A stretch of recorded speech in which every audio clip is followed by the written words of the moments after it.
જય અંબા જય ખંભલાઈમાં તેજસ્વી ગુરુવાર સવારે 10:47 માંડલ. આજે 2 ઓક્ટોબર 2025 અને તમને હમણાં એક દર્શન કરાવડો છું દુર્લભ.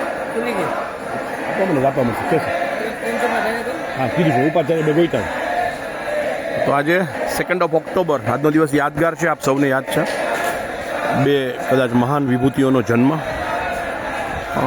અને સાથે સાથે લક્ષચંડી ભાઈઓ વારંવાર મારા મમ્મીને યાદ કરું કે આપણા ઘડતરમાં મા બાપનો ફાળો સૌથી મોટો હોય છે. આપણા ઘડતરમાં અને આપણા બાળકોના ઘડતરમાં હું વિદ્યાર્થીને ભણાવતો ત્યારે એમ કહેતો, મારા વાક્ય ઉપર ધ્યાન આપજો, કે આપણે એમ કહીએ કે છોડને જેમ વાળો એમ વળે. છોડને જેમ વાળો એમ વળે.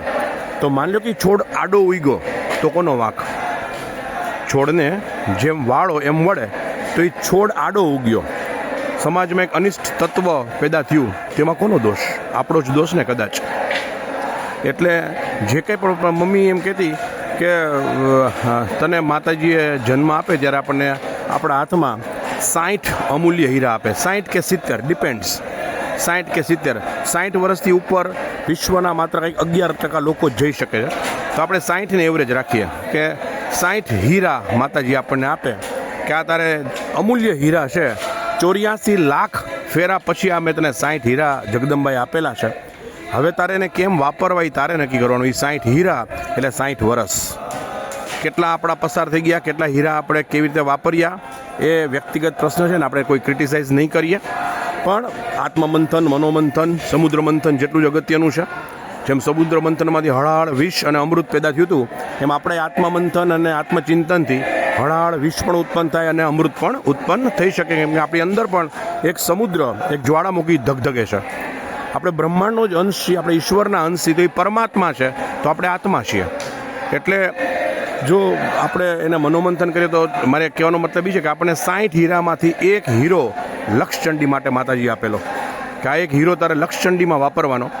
આજે 6 મહિના થવા આવ્યા, અથવા 6 મહિનાથી ઉપર લક્ષચંડી મહાઅનુષ્ઠાનને 12 એપ્રિલથી શરૂ કરીને મે, જૂન, જુલાઈ, ઓગસ્ટ, સપ્ટેમ્બર પૂરો થઈ ગયો, ઓક્ટોબર સ્ટાર્ટ થઈ ગયો, હમણાં 12મી તારીખ આવી જશે. તો એ દરમિયાન 1,10,000થી વધારે ચંડીપાઠ ખંભલાઈમાના શ્રી ચરણોમાં સમર્પિત થયા. ભાઈઓ, સમય તો એમની બાકડા ઉપર બેઠા બેઠા વૃદ્ધ તો થઈ જ જવાશે. કાંઈ ન કરીએ તો પણ સમય તો પસાર થઈ જ જશે. કેમ કે જે કાંઈ પણ લખેલું છે, જે કાંઈ પણ વિધાનો છે, એ પ્રમાણે આપણે કરવું જોઈએ. તો તમને હું એક યજ્ઞશાળાનું નિર્માણ કદાચ આપણા જીવનમાં ન જોયું હોય તો જોવા મળે, અને એની ઉપયોગિતા શું છે હું તમને યજ્ઞ વખતે સમજાવીશ. પણ વાંસ, પ્યોર વાંસ બહુ પવિત્ર વાંસ છે ને, પોલો હોય. અને we are the hollow men, we are not the stuff men. જ્યારે હું ઇંગ્લિશ ભણતો ત્યારે કવિતા આવતી મને કે we are the hollow men, we are not the stuff men. આપણે પોલા માણસો છીએ, નક્કર નહીં. તો પોલું છે તો હવા છે, પોલું છે તો અંદરથી હવા પસાર થાય છે, એટલે એમાંથી વાંસળી બને કે જે કૃષ્ણ ભગવાને વગાડી. પોલું છે એટલે જ્યારે પણ દેવી ભાગવત કે શ્રીમદ ભાગવત થાય ત્યારે લીલો વાંસ રાખવામાં આવે અને કહેવાય છે કે એની ગાંઠમાં પિતૃઓ બેસીને આખું દેવી ભાગવત સાંભળે. તો વાંસ એટલું પવિત્ર છે, એને આભડછેટ નથી લાગતી, અને સૌથી ઉપયોગીને બીજે ક્યાંય ઉપયોગમાં આવતું નથી. એટલે ભગવાને એને પસંદ કરેલું છે. કોઈ પણ નાશવંત વસ્તુમાંથી જે કાંઈ ઉપયોગમાં ન આવતું હોય તો ભોળાનાથ અને માતાજીએ એ બધી વસ્તુને પસંદ કરેલી છે. તેમાંનો વાંસ, પોલો વાંસ, અને એની ઉપરથી કહેવાય એવું છે કે જો ઉપર ટોચ ઉપરથી 20 મણ વજન મૂકવામાં આવે તો પણ વાંસ ઝીલી લે. એનું જે વર્ટિકલ છે, હોરિઝોન્ટલ નહીં, તો વર્ટિકલ એના ઉપર જો 20 મણ વજન મૂકવામાં આવે તો પણ એ ઝીલી લે.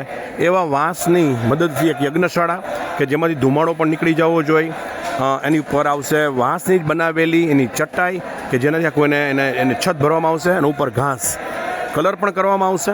પણ હું તમને એની અત્યારે જે બની રહી છે એ ઘટના દેખાડું.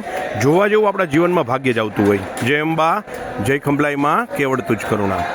જુઓ તમે, આખી વાંસની તળાવ પ્રાગટ્ય સ્થાન છે, કોઈ કહી શકે? નીચે કોઈ બેઝ નથી. નહીં તો મોટા ભાગની યજ્ઞશાળામાં નીચે જમીન હોય, એટલે જમીનમાં તો વાંસને અંદર પેનિટ્રેટ કરીને એના ઉપર બધો ભાર આપવામાં આવે, લોડ. પણ અહીં તો બધી વસ્તુ ખંભલાઈમાં જ કરાવે છે. પાછું એવી રીતે બનાવવું પડે કે અહીંયા યજ્ઞકુંડમાં નડે નહીં, ચાલવામાં નડે નહીં. 11 દિવસનો મહાયજ્ઞ છે, તો સેંકડો કે હજારોની સંખ્યામાં વાંસ અને હું તમને આજે ઊંધી પ્રદક્ષિણા કરાવડાવીશ. હવે જો ને ચાલુ આવું આવું આવું તો તમને દેખાડું. નીચે વાગી જાય એવું છે અત્યારે, એટલે પણ પહેલાંના જમાનાના થોડાક પરિવર્તન સાથે કેટલા બધા લોકો કામ કરે છે. લગભગ 20 કેના માણસો આવી. મેં તમને એક વિડીયો મોકલેલો. જે દિવસે વિશ્વકર્મા જયંતિ હતી તે દિવસે જ આપણે એનું પૂજન કર્યું. અને વિશ્વકર્માના સંતાન છે આ બધા, જેની પાસે કલા છે જે આપણે નથી કરી શકતા. અતિ જોખમ લઈને ભાઈઓ તમે કલ્પના કરો, તમે બેઠા હશો યજ્ઞ વખતે 13 ડિસેમ્બરથી 24 ડિસેમ્બર વચ્ચેનો ભવ્યાતિ ભવ્ય લક્ષચંડી મહાયાગ.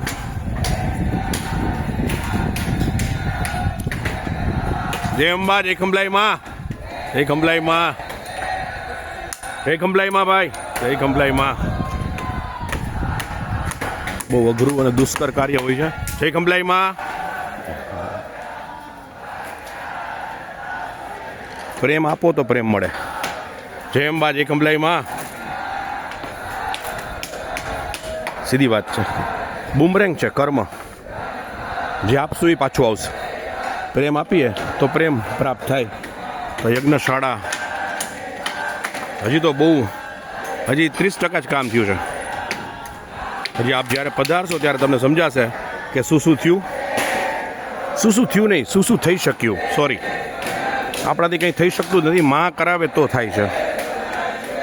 આપણે ઘરે મકાન નથી બનતું, આખી જિંદગી વહી જાય. એક 2 રૂમ રસોડા ઓસરીનું એક ફ્લેટ નથી લઈ શકાતો, એક મકાન વેચી નથી શકાતું. કેટલા વર્ષોથી ટ્રાય કરતા હોય. આવડું મોટું કાર્ય આપણે કેવી રીતે કરી શકીએ. જય ખંભલાઈ માં.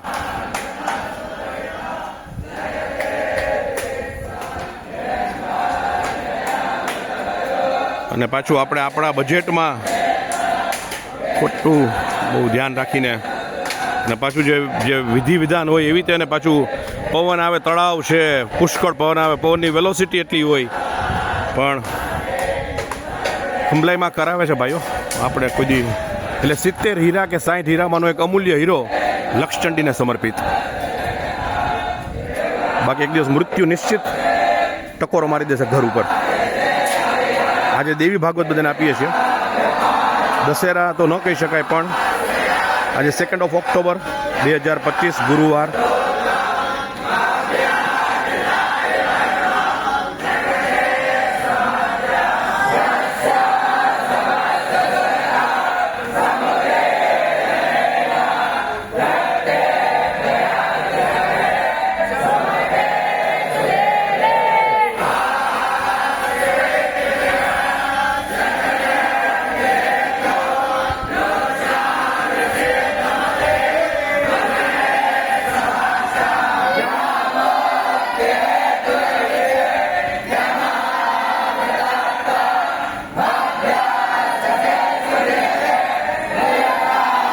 ભૂદેવ 6 મહિનાથી રોકાણા છે. એક પણ દિવસ ગયા નથી ઘરે.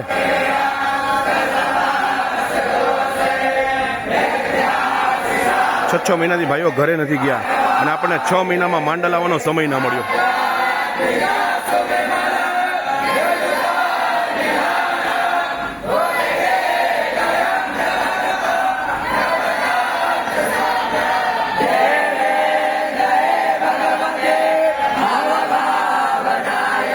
આ ભૂદેવ પણ 6 મહિનાથી ઘરે નથી ગયા ભાઈઓ.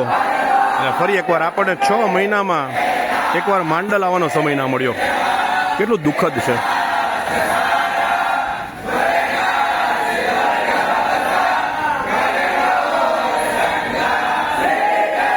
મયુરભાઈની સેવા અપરંપાર છે.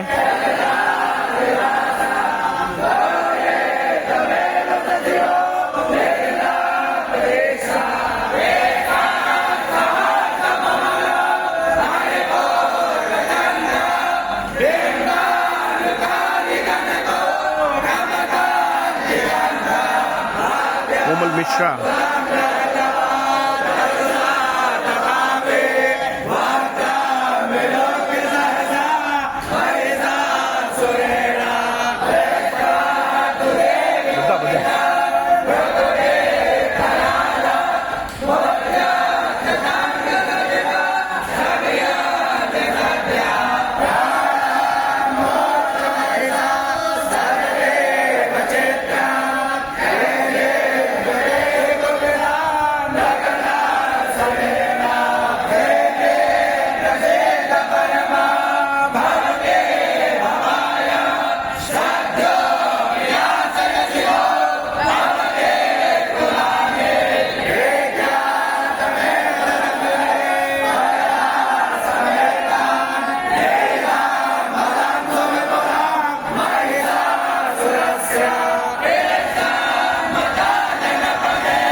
પણ ચંડીપાઠ પડે નહીં એટલે જે વ્યક્તિ દેવા માટે ઊભી થઈ હતી એની જગ્યાએ એક ઉપાચાર્યને બેસાડી દીધા છે. જુઓ.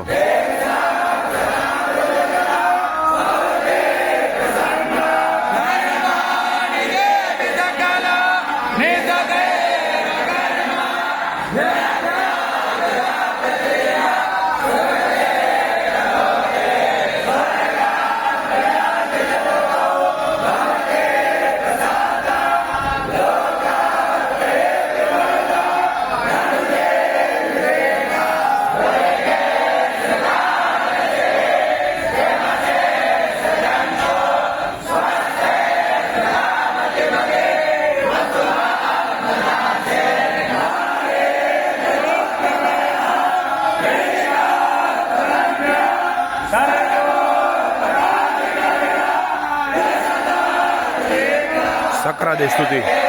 જય કમલાઈ માં.